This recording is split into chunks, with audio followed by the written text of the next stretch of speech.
Corona ভাইরাসের কার্যকর vaccine আবিষ্কারেও স্বাভাবিক হবে না বিশ্ব, এমন আশঙ্কা প্রকাশ করেছেন মার্কিন বিজ্ঞানীদের একাংশ। এদিকে ২৪ ঘন্টায় বিশ্বে করোনায় প্রায় ৯,০০০ মানুষের মৃত্যু হয়েছে। এ নিয়ে মোট প্রাণহানি ছাড়িয়েছে ১০,২৭,০০০। নতুন শনাক্ত ৩,১৯,০০০ রোগীসহ মোট আক্রান্ত ৩,৪৪,০০,০০০-এর বেশি। ১০ মাস পরও নিয়ন্ত্রণের বাইরে করোনা ভাইরাস। ভ্যাকসিন আবিষ্কারের জোর চেষ্টার মধ্যেই বাড়ছে প্রাণহানি। এমন পরিস্থিতিতে নতুন অশনি বার্তা দিলেন মার্কিন বিজ্ঞানীরা। তারা বলছেন, একটি কার্যকর টিকা আবিষ্কারের পরও স্বাভাবিক গতিতে ফিরবে না বিশ্ব।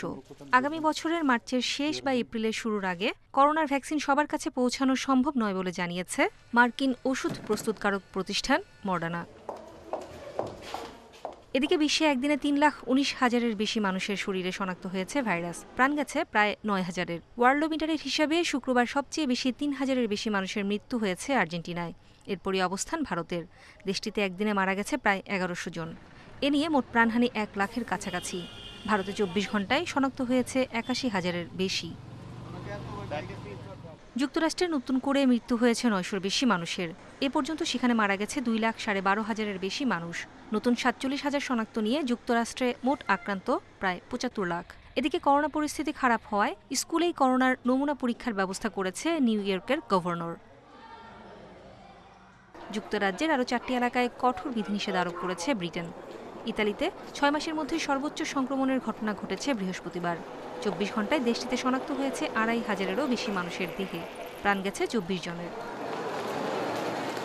ব্রাজিলে নতুন ৮০৫ জনের প্রাণহানি নিয়ে মোট মৃত্যু ছাড়িয়েছে ১,৪৪,০০০।